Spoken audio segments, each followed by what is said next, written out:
VTV વિશ્લેષણમાં હવે વાત કરીશું અમદાવાદમાં પ્લેન ક્રેશની એ દુર્ઘટના બાદ આવેલા એ પ્રાથમિક રિપોર્ટની।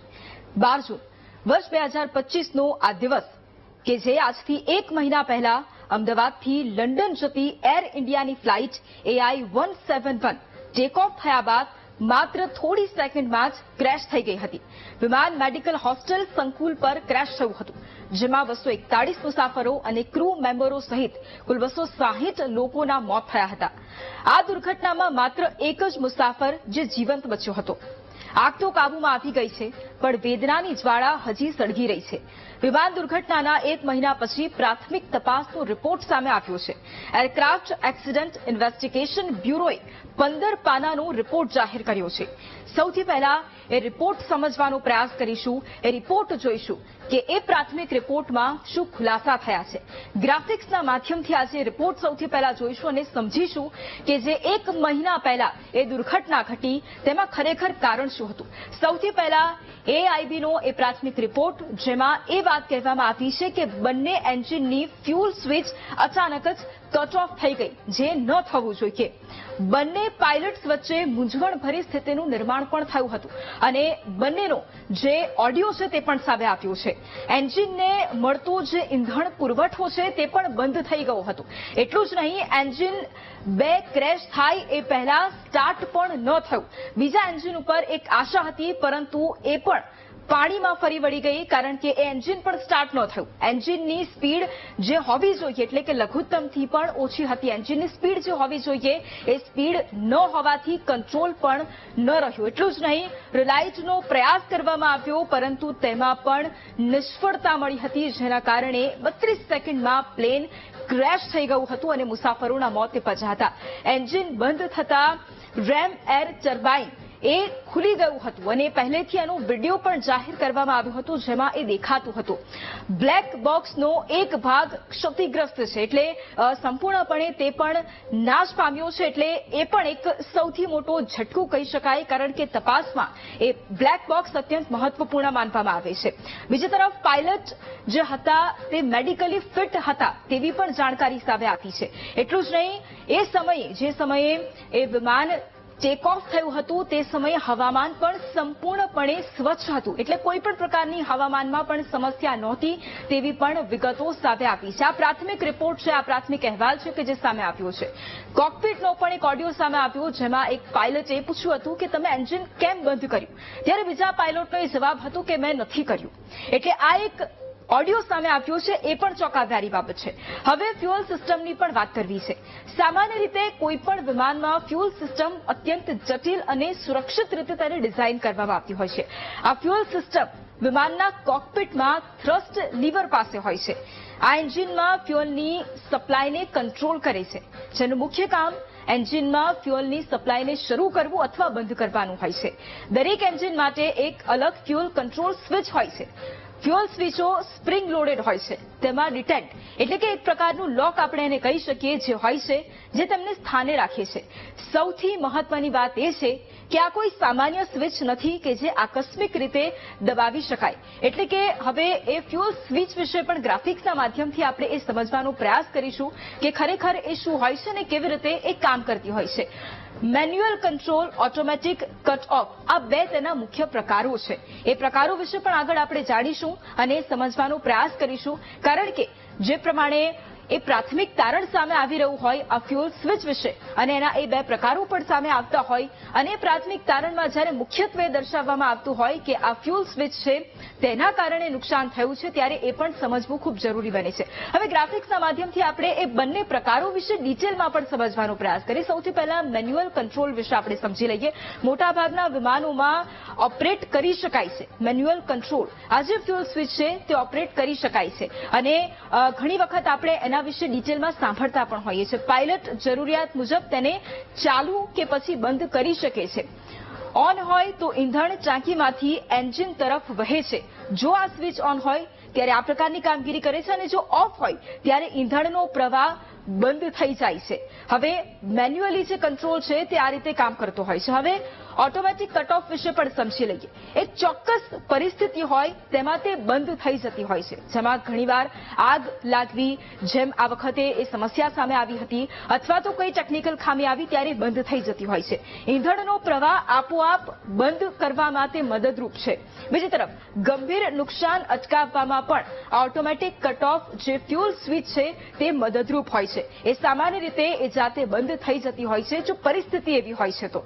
હવે પ્લેન ક્રેશ દુર્ઘટના બાદ જે પ્રાથમિક રિપોર્ટ સામે આવ્યો છે, પ્રાથમિક તપાસ કરીને જે ઊંડી તપાસનો તબક્કો પણ હવે શરૂ થઈ ગયો છે.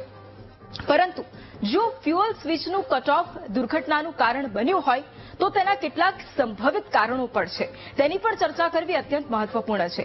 જો સ્વિચ કટ ઓફ પર જાય તો એન્જિનને ઈંધણ મળતું બંધ થઈ જાય છે, જેના કારણે પાવર પણ ગુમાવવો પડે છે અને પાવર સપ્લાય બંધ થઈ શકે છે, જેના કારણે કોકપિટમાં રહેલા ઘણા સાધનો પણ કામ કરવાનું બંધ કરી દેતા હોય છે. એટલે હવે ગ્રાફિક્સના માધ્યમથી એ પણ સમજી લઈએ કે જે સંભવિત કારણો છે તે શું હોઈ શકે છે.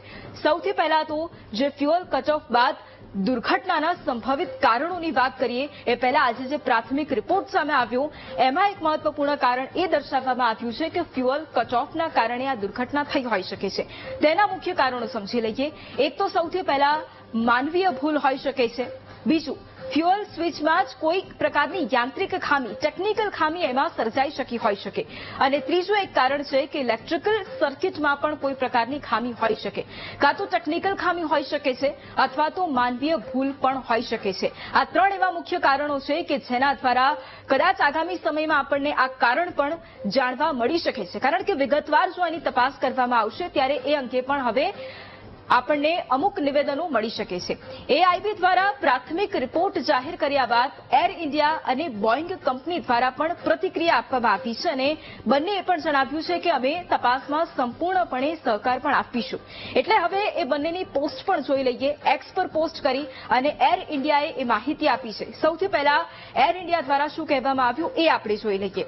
એર ઇન્ડિયા દ્વારા એક્સ પર પોસ્ટ કરવામાં આવી કે 12 જુલાઈ 2025ના રોજ એરક્રાફ્ટ અકસ્માત તપાસ બ્યુરો દ્વારા જારી કરાયેલા પ્રાથમિક અહેવાલની અમને જાણકારી મળી છે. અમે નિયામક તમામ હિતધારકો સાથે મળીને કામ કરી રહ્યા છે. અમે એઆઈબી અને અન્ય અધિકારીઓ સાથે આગળ વધતી તપાસમાં સંપૂર્ણપણે સહયોગ કરવાનું ચાલુ રાખીશું. એર ઇન્ડિયા દ્વારા આ પોસ્ટ કરવામાં આવી છે અને તપાસમાં તેઓ માહિતગાર રહેશે તેની પણ જાણકારી તેમના દ્વારા આપવામાં આવી છે. હવે બોઇંગ વિશે પણ જાણી લઈએ, કારણ કે બોઇંગ કંપની દ્વારા પણ આજે જ્યારે રિપોર્ટ આવ્યો એ બાદ તેમણે પણ એક પોસ્ટ કરી છે અને એમના દ્વારા પણ માહિતી આપવામાં આવી છે. બોઇંગ કંપની દ્વારા એ કહેવામાં આવ્યું છે કે એર ઇન્ડિયા ફ્લાઇટ 171 પર સવાર મુસાફરો અને ક્રૂ સભ્યોના પ્રિયજનો તેમજ અમદાવાદમાં જમીન પર અસરગ્રસ્ત દરેક વ્યક્તિ પ્રત્યે અમારી સંવેદના છે. અમે તપાસ ચાલુ રાખીશું અને અમારા ગ્રાહકને ટેકો આપીશું. એક તરફ એર ઇન્ડિયા દ્વારા આ નિવેદન આપવામાં આવ્યું અને બીજી તરફ બોઇંગ કંપની દ્વારા પણ આ નિવેદન આપવામાં આવ્યું છે. હવે પ્લેન ક્રેશની દુર્ઘટનાના 1 મહિના બાદ પણ જે જગ્યાએ પ્લેન ક્રેશ થયું હતું ત્યાંના લોકોમાં ભયનો માહોલ છે. આ દુર્ઘટનામાં મૃત્યુ પામેલા લોકોની યાદે આજુબાજુનું વાતાવરણ પણ શોકમગ્ન છે. હજુ સુધી દુર્ઘટનાગ્રસ્ત મકાનોમાંથી કાટમાળ સંપૂર્ણ રીતે દૂર નથી કરવામાં આવ્યું. ખાસ કરીને એક બિલ્ડિંગ એવું છે કે જ્યાં આજે પણ અકસ્માત વખતે જે આગ લાગી હતી તેની અસર સ્પષ્ટપણે દેખાઈ આવી છે. દિવાલો હજુ પણ કાળી છે. હજુ પણ ત્યાં જીવન સામાન્ય નથી થયું. હવે ગ્રાફિક્સના માધ્યમથી એ સમજવું છે. એક તરફ સ્થાનિકો એ ડરનો માહોલ વર્ણવી રહ્યા છે, ત્યારે ગ્રાફિક્સના માધ્યમથી શું સ્થિતિ છે અત્યારે એ પણ જોઈશું. વર્તમાન પરિસ્થિતિ કેવી છે? સૌથી પહેલા તો હજુ પણ લોકોમાં ભયનો માહોલ છે. સ્થાનિક લોકો હજુ પણ ડરી રહ્યા છે, એ દુર્ઘટનાને યાદ કરી રહ્યા છે અને હજુ પણ લોકોમાં ભયનો માહોલ છે. લોકો એ ભૂલી નથી શકતા એ દિવસ. કાટમાળ હટાવવાની કામગીરી હજુ પણ ચાલુ છે અને હજુ પણ એ કાળઝાળ સ્થિતિ ત્યાં જોવા મળી રહી છે. લોકોમાં ડર છે, લોકો હજુ પણ ગભરાઈ રહ્યા છે પરિસ્થિતિ, અને હજુ પણ ત્યાં કાટમાળ છે અને હજુ પણ કાળઝાળ સ્થિતિ ત્યાં યથાવત છે. કેટલાય સ્થાનિક લોકો એવા છે કે જે માનસિક સારવાર પણ લઈ રહ્યા છે. કેટલાય સ્થાનિકો સાથે જ્યારે વાતચીત કરવાનો પ્રયાસ કરવામાં આવ્યો ત્યારે તેમણે એ જણાવ્યું કે દુર્ઘટના હજી સુધી નથી ભૂલી શકાતી. એ બાળકો હોય તે પણ ખૂબ ગભરાઈ ગયા છે અને એટલા જ માટે માનસિક સારવારની લોકોને જરૂરિયાત ઊભી થઈ છે. હજુ પણ આગની ગંધ મહેસૂસ થાય છે. એ દુર્ઘટના બાદ એ વિસ્તાર કે જે ખંડેર બની ગયો હતો અને જે આગ લાગી હતી એ બિલ્ડિંગ એ કાટમાળ દેખાઈ રહ્યો છે અને હજુ પણ લોકો એ આગની ગંધ મહેસૂસ કરી રહ્યા છે અને હજુ પણ એમના મનમાં ડરનો માહોલ છે. જે રહેવાસીઓ છે તે અન્ય વિસ્તારમાં રહેવાનું શરૂ કરી રહ્યા છે. લોકો એટલા ગભરાઈ ગયા છે, એટલો ડરનો માહોલ છે કે જેથી કરીને લોકો એ વિસ્તારમાં વર્ષોથી રહેતા હતા, પરંતુ એ વિસ્તાર હવે છોડવા માટે લોકો મજબૂર બન્યા છે. 12 જૂનનો એક કાળમુખો દિવસ કદાચ કોઈ ભૂલી નહીં શકે. આજે પણ એક ખંડેર બિલ્ડિંગ એ ભયજનક પ્લેન ક્રેશની દુર્ઘટનાની યાદ અપાવે છે. જે રોડ પરથી લોકો અવરજવર કરતા હતા તે વિસ્તાર આજે પોલીસ બંદોબસ્તથી ઘેરાયેલો છે. મોટાભાગનો કાટમાળ ત્યાંથી દૂર કરી દેવામાં આવ્યો છે. 1 મહિના બાદ આ રિપોર્ટ જ્યારે સામે આવ્યો છે ત્યારે અનેક ખુલાસા પણ થયા છે, પરંતુ હવે વિગતવાર જ્યારે રિપોર્ટ સામે આવશે, એટલે કે 3 મહિનાની વાત કરવામાં આવી રહી છે, 3 મહિના બાદ વિગતવાર રિપોર્ટ સામે આવશે ત્યારે એમાં શું ખરેખર કારણ હતું, ટેકનિકલ ખામી હતી કે પછી માનવીય ભૂલ હતી, તેની પણ વિગતો સામે આવશે.